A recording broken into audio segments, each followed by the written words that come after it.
നമ്മളൊന്ന് പരിചയപ്പെടുത്താൻ പോകുന്നത് ഹൈക്രോസ് ആണ്. ഹൈക്രോസിൻ്റെ എ ടു സെഡ് വർക്ക് എങ്ങനെയാണ് ഹൈക്രോസ് മോഡിഫൈ ചെയ്യുക, അത് എന്തൊക്കെ ശ്രദ്ധിക്കണം, അതുപോലെ തന്നെ ഏതൊക്കെ മെറ്റീരിയൽ അത് ഉപയോഗിക്കണം, പിന്നെ നിങ്ങൾക്ക് സംശയം ഉണ്ടാവുന്ന ഏരിയകൾ നമുക്ക് നോക്കാം.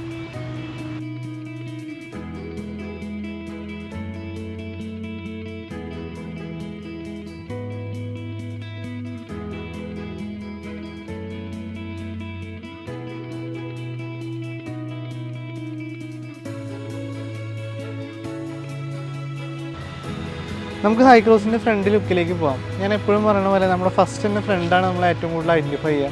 അപ്പോൾ അതിൽ ഏറ്റവും ഇമ്പോർട്ടൻ്റ് ആയിട്ടുള്ള ഘടകമാണ് ആ ഫ്രണ്ടിലെ ഗ്രിൽ. ഗ്രില്ല് തന്നെ പല മോഡൽസിൽ നമുക്ക് അവൈലബിൾ ആണ്.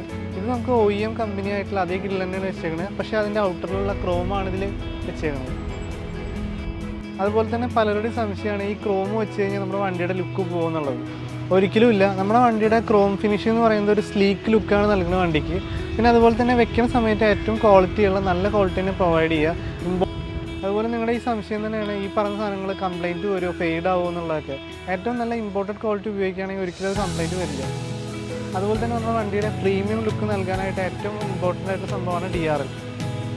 DRL എന്നത് ഇതിൽ മാട്രിക്സ് ടൈപ്പാണ്. നമുക്കൊരു വൈറ്റ് കളറായിട്ട് DRL അവൈലബിൾ ആണ്. അതുപോലെ തന്നെ ഇൻഡിക്കേറ്റേഴ്സും ഇത് അവൈലബിൾ ആണ്. ഇത് മാട്രിക്സിൽ തന്നെയാണ് വർക്ക് ചെയ്യുന്നത്. ഇതൊരു മാട്രിക്സ് ആയതുകൊണ്ട് തന്നെ ഇതിൻ്റെ സവിശേഷത എന്ന് വെച്ച് കഴിഞ്ഞാൽ ശരിക്കും ഒരു ലക്ഷറി പ്രീമിയം ലുക്ക് തന്നെയാണ് ഇതിന് നൽകുന്നത്. അതുപോലെ തന്നെ നിങ്ങളുടെ ഏറ്റവും വലിയ സംശയമാണ് ഇത് നമ്മൾ വെള്ളത്തിലൂടെയൊക്കെ പോകുമ്പോൾ നാശമാവോ, വെള്ളം കയറുമോ എന്നുള്ളത്. ഇതൊരിക്കലും ഇല്ല. കംപ്ലീറ്റ്ലി സീൽഡ് ആയിട്ടുള്ള ഹൈ ക്വാളിറ്റി മെറ്റീരിയൽ തന്നെയാണ് ഇത് പ്രൊവൈഡ് ചെയ്യുന്നത്. അതുപോലെ തന്നെ നമ്മുടെ ഹെഡ്ലൈറ്റിൻ്റെ ലുക്ക് കൂട്ടാനായിട്ട് നമ്മൾ ഹെഡ്ലൈറ്റ് ഗാർണിഷ് നൽകിയിട്ടുണ്ട്. ഈ ഗാർണിഷിൻ്റെ പ്രത്യേകത എന്ന് വെച്ചാൽ നാരോ ആണ്, വളരെ ലുക്കാണ് ഈ വണ്ടിക്ക്. ഒരു പ്രീമിയം ലുക്ക് തന്നെയാണ് ഇത് ചെയ്യുമ്പോൾ കിട്ടുന്നത്. പിന്നെ ഇതെല്ലാം ഇൻസ്റ്റാളേഷൻ ചെയ്യുമ്പോൾ അതാത് വണ്ടിക്കുള്ള പെർഫെക്റ്റ് ലുക്കിൽ തന്നെയായിരിക്കും വരിക. ഒരിക്കലും നിങ്ങൾക്ക് ഒരു ഡിസ്കംഫർട്ട് ഫീൽ ചെയ്യില്ല. പിന്നെ അതുപോലെ തന്നെ ഞാൻ പറഞ്ഞ പോലെ തന്നെ ഇത് ABS മെറ്റീരിയൽ ആണോ എന്നുള്ളതും പെർഫെക്റ്റ് അതാണോ എന്നുള്ളതും നിങ്ങൾ സെർച്ച് ചെയ്തിട്ട് തന്നെ വാങ്ങണം. അതായത് നിങ്ങൾ എക്സ്പേർട്ടിൻ്റെ സഹായത്തോടു കൂടി മാത്രം നിങ്ങൾ ചൂസ് ചെയ്യുക. അടുത്തായിട്ട് നമ്മളൊരു ആഡ് ഓൺ കിറ്റ് നൽകിയിട്ടുണ്ട്. ഇത് ഫ്രണ്ടും ബാക്കിലും ചെയ്തിട്ടുണ്ട്. ഈ വണ്ടിയുടെ കളറിനോട് മാച്ചിങ് ആവുന്ന ടൈപ്പിൽ തന്നെ നമ്മൾ സിൽവറാണ് ഇതിൽ ഇൻസ്റ്റാളേഷൻ ചെയ്തിരിക്കുന്നത്. ഇതൊരു ABS ടൈപ്പ് മെറ്റീരിയലാണ്. ഇത് ചെയ്യുമ്പോൾ വണ്ടിയുടെ ലുക്ക് ഒരു അടിപൊളി ലുക്കിലേക്ക് മാറ്റാൻ കഴിയുന്നുണ്ട്. പിന്നെ ആക്ച്വലി ലുക്ക് മാത്രമല്ല, അതിൻ്റെ ഉള്ളിൽ വേറെ സേഫ്റ്റി ഫീച്ചറും കൂടി ഉണ്ട്. ശരിക്കും ആഡ് ഓൺ കിറ്റ് വെക്കുന്നത് എന്താണെന്ന് പലർക്കും അറിയില്ല. ആഡ് ഓൺ കിറ്റ് വെക്കുന്നത് വെച്ചാൽ ആക്സിഡൻറ്റ്സ് സംഭവിക്കുമ്പോൾ പെട്ടെന്ന് ക്രാക്കായി മാറാനാണ്. അപ്പോൾ നമ്മുടെ വണ്ടി സേഫ് ആവും. ഒരിക്കലും നമ്മുടെ വണ്ടിക്കുള്ളിലൊരു പ്രശ്നങ്ങൾ വരില്ല. അടുത്തായിട്ട് നമ്മുടെ സൈഡ് ലുക്കിലേക്ക് പോകാം. ഹൈക്രോസിൻ്റെ സൈഡ് ലുക്ക് നോക്കുകയാണെങ്കിൽ ആദ്യം എടുത്ത് പറയേണ്ടതാണ് നമ്മുടെ സൈഡ് ബീഡിങ്. സൈഡ് ബീഡിങ് നമ്മൾ നൽകിയിരിക്കുന്നത് ബ്ലാക്ക് ആൻഡ് ക്രോം ഗാർണിഷിലാണ്. ഇത് ശരിക്കും സൈഡിൽ നോക്കുമ്പോൾ ഒരു പ്രീമിയം ലുക്ക് നൽകുന്നുണ്ട്. എന്തിനാണ് സൈഡ് ബീഡിങ് വെക്കുന്നത്, അതല്ലേ നിങ്ങളുടെ സംശയം? അത് ലുക്ക് മാത്രമല്ല, നമ്മുടെ വണ്ടിയുടെ ഏറ്റവും കൂടുതൽ ഭാഗങ്ങൾ ഉരച്ചിൽ വരാൻ സാധ്യതയുള്ള ഒരു ഭാഗമാണ് ഡോർ സൈഡ് എന്നുള്ളത്. ഇത് പ്രൊട്ടക്റ്റ് ചെയ്യാൻ വേണ്ടിയിട്ടാണ് നമ്മൾ സൈഡ് ബീഡിങ്സ് വെക്കുന്നത്. അതുപോലെ എല്ലാവർക്കും ഉള്ള സംശയമാണ് ഇത് എങ്ങനെ ഇൻസ്റ്റാളേഷൻ ചെയ്യും, ഇൻസ്റ്റാളേഷൻ ചെയ്ത് കഴിഞ്ഞാൽ തന്നെ എത്രത്തോളം ലാസ്റ്റ് ചെയ്യും എന്നുള്ളത്. ഇൻസ്റ്റാളേഷൻ ചെയ്യുന്നത് നമ്മൾ 3M ആയിട്ടുള്ള ഹൈ ക്വാളിറ്റി 3Mലാണ് ഇൻസ്റ്റാളേഷൻ ചെയ്യുക. ഒരിക്കലും നമ്മുടെ വണ്ടിയുടെ ഹോൾസോ കാര്യങ്ങളോ ഒന്നും വരുന്നില്ല. പെർഫെക്റ്റ് ഇൻസ്റ്റാളേഷൻ ആയിരിക്കും. അതുപോലെ തന്നെ എത്ര നാൾ ലാസ്റ്റ് ചെയ്യുന്നത്, ഒരുപാട് കാലം ലാസ്റ്റ് ചെയ്യും. കാരണം ഇത് ചെയ്യുന്നത് US ബ്രാൻഡായിട്ടുള്ള 3M ഉപയോഗിച്ചിട്ടാണ്. അടുത്തായിട്ട് പറയാനുള്ളത് നമ്മുടെ ലോവർ വിൻഡോ ഗാർണിഷാണ്. ഈ വണ്ടിയിലെ വെതർ സ്ട്രിപ്പ് ഒരു ബ്ലാക്ക് കളറിലായിരുന്നു വന്നിരുന്നത്. നമ്മളത് ഏറ്റവും പ്രീമിയം ലുക്ക് വരുന്ന പ്രീമിയം വെഹിക്കിൾസിൽ മാത്രം വരുന്ന ക്രോം ഫിനിഷോട് കൂടിയിട്ടുള്ള സ്ട്രീക്കിലേക്ക് മാറ്റിയിട്ടുണ്ട്. ഇപ്പോൾ വണ്ടി നോക്കുമ്പോൾ ഒരു ഗ്രാൻഡ് ലുക്ക് തന്നെ വണ്ടിക്ക് വരുന്നുണ്ട്. അതുപോലെ തന്നെ നമ്മുടെ വീലാർസിന് ഒരു പ്രത്യേക ലുക്ക് നൽകാനും പ്രൊട്ടക്ഷൻ നൽകാനും വേണ്ടിയിട്ട് ഒരു വീലാർസ് ക്രോം നമ്മൾ പ്രൊവൈഡ് ചെയ്തിട്ടുണ്ട്. ഇതൊരു കിടിലൻ ലുക്ക് തന്നെയാണ് വണ്ടിക്ക് കൊടുക്കുന്നത്.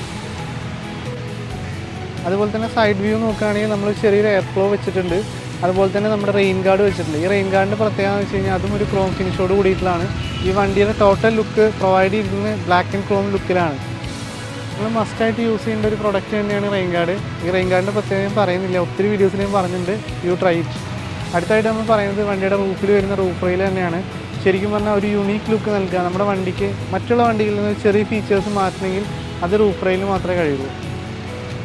അതുപോലെ നിങ്ങൾക്കുള്ള സംശയമാണ് എന്തിനാണ് നമ്മൾ റൂഫ് റെയിൽ വെക്കുന്നത്. റൂഫ് റെയിൽ ലുക്ക് മാത്രമല്ല, വണ്ടിയുടെ എയറോഡൈനാമിക് ഷേപ്പും അതുപോലെ തന്നെ സ്പീഡ് കൺട്രോൾ ഇതിനൊക്കെ പറ്റിയിട്ടുള്ള ഒരു കിടിലൻ ഐറ്റം തന്നെയാണ് നമ്മുടെ റൂഫ് റെയിൽ. ഇത് നമ്മുടെ വണ്ടിയുടെ ബാക്ക് ലുക്കിലേക്ക് പോകാം. ബാക്ക് ലുക്കിൽ ഏറ്റവും എടുത്തു പറയേണ്ടത് നമ്മൾ ക്രോം ഗാർണിഷുകൾ കണക്ട് ചെയ്തിട്ടുണ്ട്. ആദ്യം തന്നെ സൈലൻസർ ടിപ്പിലേക്ക് പോകാം. നമ്മുടെ ക്രോം ഗാർണിഷ് ആയിട്ടുള്ള സൈലൻസർ ടിപ്പ് കണക്ട് ചെയ്തിട്ടുണ്ട്. എന്തിനാണ് സൈലൻസർ ടിപ്പ്, ഇതല്ലേ നിങ്ങളുടെ സംശയം? നമ്മുടെ വണ്ടിയുടെ ഏറ്റവും കൂടുതൽ പൊല്യൂഷൻ വരുന്ന സംഭവമാണ് നമ്മുടെ സൈലൻസർ ടിപ്പ്. ഈ സൈലൻസറിൽ വരുന്ന ഏറ്റവും കൂടുതൽ വരുന്ന വാട്ടർ, അതുപോലെ ഡീസൽ, പെട്രോൾ, എന്താണ് നമ്മുടെ വണ്ടിയുടെ പ്രശ്നങ്ങൾ, ഇത് ഏറ്റവും കൂടുതൽ വരുന്ന ഈ സ്ഥലത്താണ്. ഇവിടെയാണ് ഏറ്റവും കൂടുതലായിട്ട് തുരുമ്പ് വരാനുള്ള ചാൻസ്. ഈ പ്രശ്നം സോൾവ് ചെയ്യാൻ വേണ്ടിയിട്ടാണ് നമ്മൾ സൈലൻസർ ടിപ്പ് കണക്ട് ചെയ്യണത്. അതുപോലെ നമ്മുടെ ബാക്ക് ഒരു യൂണീക്ക് ലുക്ക് നൽകാനായിട്ട് നമ്മുടെ ഫ്രണ്ടിൽ കണക്ട് ചെയ്ത് അതുപോലെ തന്നെ ബാക്കിൽ നമ്മളൊരു ആഡ് ഓൺ കിറ്റ് കണക്ട് ചെയ്തിട്ടുണ്ട്. ഇതും ശരിക്കും പറഞ്ഞാൽ വണ്ടിയിലെ ഒരു പ്രീമിയം ലുക്കിലേക്ക് കൺവേർട്ട് ചെയ്യാനായിട്ടും ഒരു യൂണീക്ക് ലുക്കിലേക്ക് കൺവേർട്ട് ചെയ്യാനായിട്ട് സാധിച്ചിട്ടുണ്ട്. അതുപോലെ എടുത്ത് പറയേണ്ടതാണ് നമ്മുടെ ടെയിൽ ലൈറ്റിൽ ഗാർണിഷ് കണക്ട് ചെയ്തിട്ടുണ്ട്. ഇതൊരു പ്രീമിയം ലുക്ക് തന്നെ വണ്ടിക്ക് നൽകുന്നുണ്ട്. അതുപോലെ തന്നെ നമ്മുടെ ഡിക്കി ഗാർണിഷ്, അതുപോലെ കോർണർ ഗാർണിഷുകളൊക്കെ കണക്ട് ചെയ്തിട്ടുണ്ട്. ഇതെന്താണ് ഗാർണിഷ് ചെയ്യുമ്പോൾ പ്രത്യേകത വെച്ച് കഴിഞ്ഞാൽ നമ്മുടെ വണ്ടി ഒരു ക്രോം ഫിനിഷ് കൂടി മാത്രമല്ല ഒരു പ്രീമിയം ലുക്കിലേക്ക് കൺവേർട്ട് ചെയ്യാൻ സാധിക്കും. അപ്പോൾ ഇദ്ദേഹം നമ്മുടെ ഒരു NRI കസ്റ്റമർ ആയിരുന്നു. നമ്മുടെ യൂട്യൂബ് ചാനൽ കണ്ടിട്ടാണ് നമ്മൾ കണക്ട് ചെയ്തത്. അദ്ദേഹത്തിൻ്റെ ഇഷ്ടപ്രകാരം ആ വണ്ടി നമ്മൾ ഇഷ്ട രീതിയിൽ കൺവേർട്ട് ചെയ്യാനായിട്ട് സാധിച്ചു. നിങ്ങൾക്ക് ഇതേപോലെ നിങ്ങളുടെ ഒരു പ്രീമിയം വെഹിക്കിൾ ഉണ്ട്, നല്ല രീതിയിൽ മോഡിഫൈ ചെയ്യണം, നിങ്ങളുടെ ഇഷ്ടമുള്ള രീതിയിൽ യൂണീക്ക് ലുക്കിലേക്ക് പോകണം എന്നുണ്ടെങ്കിൽ നമ്മുടെ കമൻറ്റ് ബോക്സിൽ ഇടുക. നമുക്കതിൽ എങ്ങനെ മോഡിഫൈ എന്നുള്ള വീഡിയോ നമ്മൾ ചെയ്യുന്നതായിരിക്കും. അപ്പോൾ ദിസ് സ്റ്റേജിൽ Kallingal premium auto consultant delta കാസ്.